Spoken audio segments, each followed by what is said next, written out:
quero sua atenção máxima agora, porque preciso conversar com você sobre um assunto importante. Com o tempo oscilando constantemente aqui em Manaus, as síndromes respiratórias costumam aparecer com mais frequência e as alergias acabam se intensificando, como por exemplo a rinite e a sinusite. E sem falar também de quem tem asma, que geralmente sofre ainda mais. Esse é o assunto para o nosso quadro Doutora Responde de hoje.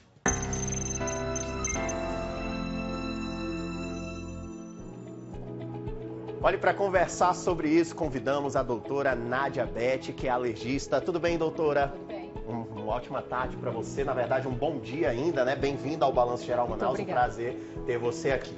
Doutora, esse é um assunto que gera muitas dúvidas, principalmente em mim, inclusive, tá? Já vou te falar quais são as minhas dúvidas, mas antes, vamos falar um pouquinho sobre as síndromes respiratórias. Quais são, por exemplo, as mais comuns? Bem, as síndromes respiratórias principalmente são as de via aérea superior. O que é isso? Rinite, sinusite, a gente engloba também a conjuntivite, que geralmente vem associado, e a de via aérea inferior, que já vem a asma. Certo. Qual que é a diferença entre rinite e sinusite? Porque isso gera muita dúvida. Sim.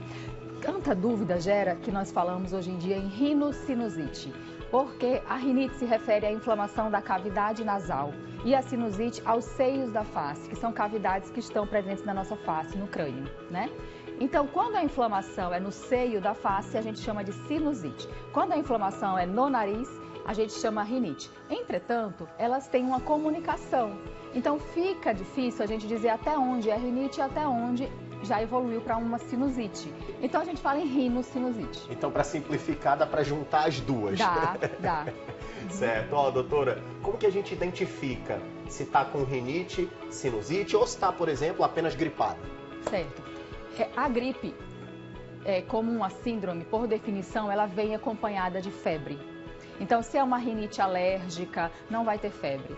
Uma sinusite complicada com bactéria, a sinusite bacteriana, ela pode vir a ter febre. Mas a gripe, ela sempre vai vir acompanhada de febre, um mal-estar, uma moleza. É uma síndrome um pouco mais grave, eu diria. Certo. Quais que são os sintomas da rinite e da sinusite, por exemplo? A rinite são aquelas pessoas que parecem estar sempre gripados, né?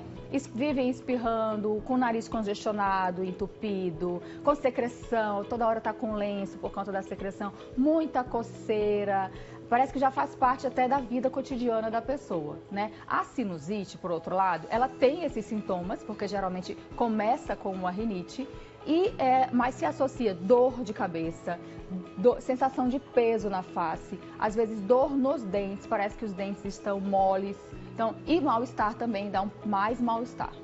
Olha, aproveitando que nós estamos aqui com a doutora Nádia, você que está em casa acompanhando o Balanço Geral Manaus, tem alguma dúvida a respeito de rinite, sinusite ou até mesmo da asma, que a gente já vai começar a falar sobre agora? Manda para o nosso WhatsApp, para o 984 40 3636, faz sua pergunta que a gente aproveita a doutora Nádia aqui para esclarecer todas as suas dúvidas, combinado? 984 40 3636. Doutora, agora sim vamos para asma, que é uma alergia um pouco mais séria, né? Uma alergia inclusive crônica para muitas pessoas.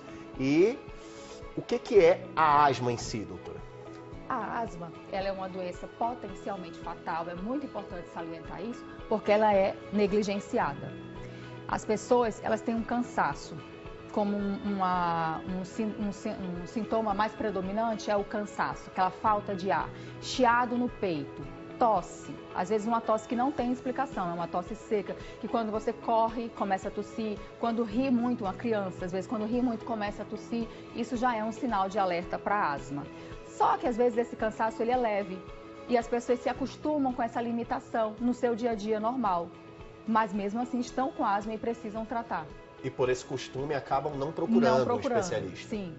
Olha, doutora, quais que são os sintomas mais comuns da asma? Asma sintoma pulmonar, tosse, falta de ar, chiado no peito.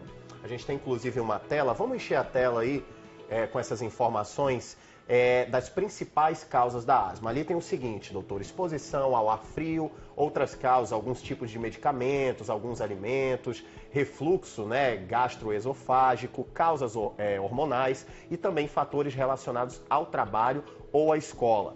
A asma provocada também por outras doenças. Que alimentos poderiam ser esses, por exemplo, doutora, que causam asma? pode ser desencadeado quando você tem uma alergia alimentar. Por exemplo, uma criança tem alergia a ovo. Ela pode ter uma reação tão grave que ela desencadeia um broncoespasmo, uma asma. Então, na verdade, faz parte de todo um quadro clínico associado. Não tem asma isolada, sempre tem, quando é relacionada à alergia alimentar, tem a asma associada a outros sintomas, é um quadro grave. Doutora, só para a gente esclarecer para quem está em casa acompanhando o Balanço Geral Manaus, qual que é o tratamento ideal para cada alergia, asma, sinusite, rinite e qual especialista adequado para tratar essas alergias? Perfeito. Então, assim, eu costumo dizer que os tratamentos das doenças alérgicas, de uma forma geral, é uma pirâmide cuja base é você identificar e evitar os fatores desencadeantes, que pode ser a mudança climática, pode ser um alérgeno, você tem alergia à poeira, né? Então, assim, o controle ambiental é importante para o tratamento. Se você tem alergia à poeira, cachorro e gato, evitar aquilo, tem uma série de recomendações que a gente faz. O segundo pilar do tratamento é o tratamento medicamentoso, que a gente faz com as famosas bombinhas. Tem vários tipos de bombinha, não só existe apenas bombinha de corticoide, existem outros tipos de bombinha, que é um nome genérico que se dá para as medicações que são inaladas, né? E aí a gente tem as medicações que os pacientes precisam, às vezes, de fazer manutenção, todos os dias usar, ou tem aqueles pacientes que usam apenas nas crises. E aí o médico vai avaliar qual é a sua necessidade. E o pico da pirâmide são a imunoterapia, que é o tratamento com vacinas, para você se tornar tolerante ao que você é alérgico. Então, eu tenho alergia ao pelo do cachorro, não quero me desfazer do cachorro. Faço imunoterapia para me tornar tolerante a ele, né? E os imunobiológicos, que são novas classes de medicamentos mais atuais que nós podemos usar também para asma. Certo, doutora. Obrigado por todos os esclarecimentos. Só queria fazer uma última perguntinha, doutora. É uma dúvida minha, inclusive. Quem sofre de rinite e sinusite tem um melhor amigo. É um remedinho muito conhecido que desentope o nariz. E aí fica aquela dúvida. Pode se medicar com aquilo ou é melhor procurar um especialista? Com certeza não pode se medicar com aquilo. Tá certo, então. Dúvida esclarecida. Doutora Nádia, obrigado pela participação aqui no Balanço Geral Manaus, tá? Esse foi o nosso quadro Doutora Responde de hoje.